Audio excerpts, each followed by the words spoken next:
তোমাদের ধারণা আছে আশাভঙ্গের যন্ত্রণা কাকে বলে জানো? কিন্তু এইভাবে পাকা কথা দিয়ে মত বদলালে আমরা মা মেয়ে কিন্তু এই অপমানটা কিছুতেই সহ্য করবো না। কেন এরকম করছো তুমি?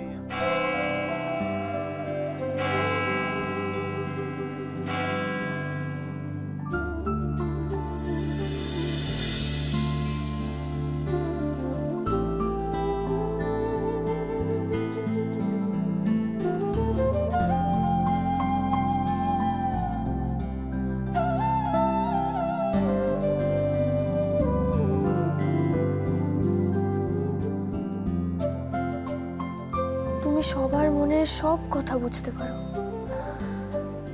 তবুও সব সময় সব কথা রাখো না। তুমি কি পরীক্ষা নাও আমাদের?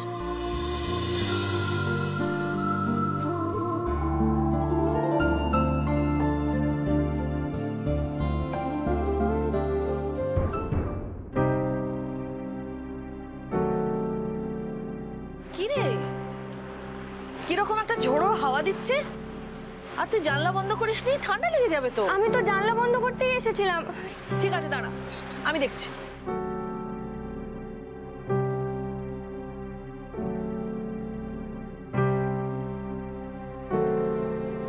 কই দেখি, হাত দুটো দেখি, অ্যালার্জিটা কমেছে? হ্যাঁ, অনেকটা কমেছে। তুমি আবার উঠে আসতে গেলে কেন? কেন রে, মা বেশি বকাবকি করে বলে বুঝি কাছে আসলেও সমস্যা? না না, তা কেন, তুমি আবার এসব। আচ্ছা বস। আচ্ছা তুই কি ভাবিস বলতো? তুই কিছু না বললে মা কিচ্ছু বুঝবে না? আমি তো তোকে পেটে ধরেছি, এই এতটুকু থেকে এত বড় করেছি, আমি সব বুঝি। আমাদের সবটুকু জুড়ে তুই আছিস মা গো।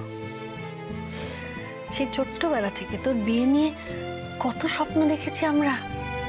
শরীর খারাপ হয়েছে, যন্ত্রণায় কখনো কখনো মনে হয়েছে এবার বুঝি সময় ঘনিয়ে এলো, কিন্তু মন প্রাণ দিয়ে ঠাকুরকে ডেকেছি, বলেছি অহনার বিয়ে পর্যন্ত আমাকে বাঁচিয়ে রাখো ঠাকুর। মা, তুমি এসব কি বলছো? ঠিক বলছি মা, ঠিক বলছি। যে বিশ্বাস আমাদের রাধা গোবিন্দর উপর আছে, যে শ্রদ্ধা ভক্তি তুই রাধা গোবিন্দকে করিস,